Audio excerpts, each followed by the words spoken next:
todos, mi nombre es Lisa Valentina Lozano Camacho y soy del grupo de Física 2 E1A y el día de hoy les voy a hablar sobre un componente esencial en la electrónica, el inductor.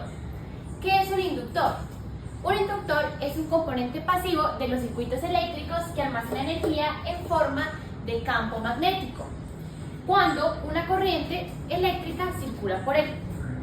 Está formado por un alambre conductor enrollado en espiras, muchas veces alrededor de un núcleo de material ferromagnético. Su símbolo es este que ven aquí en rojo y su unidad es el Henry. ¿Cómo funciona un inductor? Un inductor se basa en la ley de Faraday y en la ley de Lenz. Cuando la corriente por un inductor cambia, se genera un campo magnético variable, el cual induce a una fuerza electromotriz, la cual está en sentido opuesto al cambio que la causó, oponiéndose así a las variaciones de corriente. La fórmula clave es BL, que es el voltaje del inductor, igual a la inductancia por la velocidad de cambio de la corriente. Esto significa que cuando la corriente aumenta rápidamente, el inductor se opone, y cuando la corriente se mantiene constante, el inductor se comporta como un inductor ideal. Ahora vamos a hablar de las aplicaciones de los inductores. Primero, en filtros para bloquear señales de alta frecuencia en audio o radio, en fuentes de poder, en convertidores de CDC. Estos son dispositivos electrónicos que toman una entrada de corriente continua DC y la convierten en otra DC, pero a un nivel de voltaje diferente. Su principal función es generar energía eléctrica a un circuito, pero regulando el nivel de voltaje para que sea el adecuado para ese circuito. Ahora, motores y transformadores. En estos, los inductores son parte fundamental del principio de funcionamiento. En bobinas de encendido de autos. En bobinas de encendido de autos, ellos generan un alto voltaje para las bujías. Y por último, en almacenamiento de energía, con los cuales se combinan con capacitores para así almacenarla. Ahora les voy a hablar del comportamiento en corriente continua y en corriente alterna.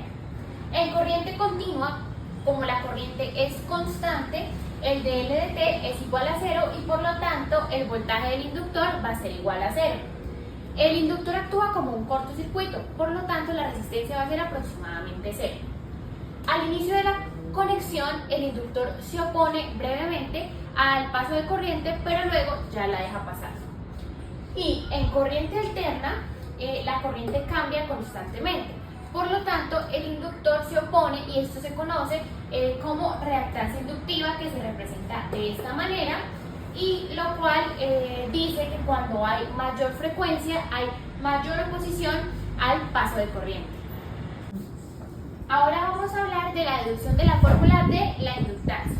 Primero, en un inductor recto o un solenoide largo. Entonces, en un solenoide largo tenemos esta fórmula, la cual nos dice que tiene un número de espiras, un área transversal y una longitud. La permeabilidad magnética de un material en el vacío es μ sub 0 solamente y con un núcleo es μ sub 0 por μ sub m. Entonces, cuando hay más vueltas y hay más área, va a haber mayor inductancia, pero cuando es más largo, va a haber menor inductancia. Entonces, para la deducción de la fórmula necesitamos hallar el flujo magnético total y la fuerza electromotriz inducida. Entonces, como aquí la fuerza electromotriz inducida, necesitamos el de flujo de T, hallamos el flujo magnético total, el cual nos dio esto. Entonces, ahora lo reemplazamos aquí en la fórmula de la fuerza electromotriz inducida y nos da el valor de E. Bueno, ahora vamos a hablar de un toroide o una bobina circular cerrada. Un toroide tiene un núcleo en forma de anillo con radio medio R, área transversal A y número de espiras N.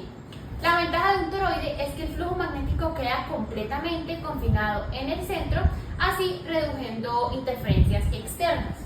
La deducción de la fórmula es básicamente la longitud del camino magnético, que sería 2π por radio, que eso también corresponde al perímetro de un círculo, y también pues aplicando la ley de Ampère y el mismo razonamiento que utilizamos en el caso pasado del solenoide.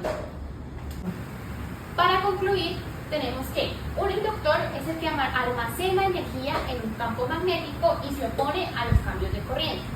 En corriente continua actúa como un corto y en corriente alterna ofrece oposición, es decir, reactancia. También son fundamentales en los sistemas eléctricos y electrónicos. Y sus fórmulas de inductancia dependen del material y la geometría del núcleo. En conclusión, los inductores son fundamentales para controlar la corriente y saber cómo funciona y calcular su inductancia son lo que nos permite diseñar circuitos eficientes. Muchas gracias a todos por su atención y espero les haya gustado.